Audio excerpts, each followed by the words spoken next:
If you haven't been, it can be quite hard to appreciate the sheer endless noise, the pure sensory overload one can experience walking through the streets of Delhi. It must be around 11 p.m. and the beeping of tuk-tuk horns, flashing lights, neon, conversations, propositions, begs absolutely overwhelm the landscape. The smells and tastes of petrol, plastic, life and just pure dirt fill the air, and they seem to twist and merge with the sounds of the city in a unique kind of symphony that only changes subtly and never repeats itself exactly.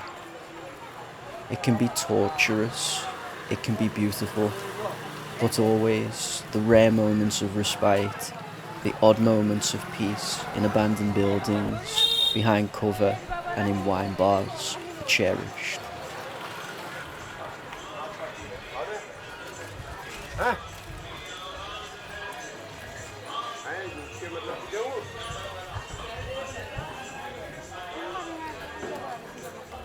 My goal is to eventually get to Pushkar, one of the oldest and most sacred pilgrimage sites in all of India.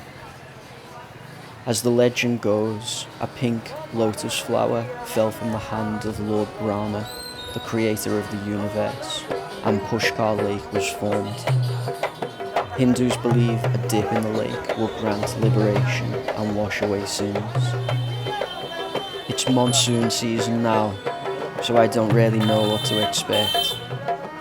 I've got trains booked at least, but apart from that I'll be improvising.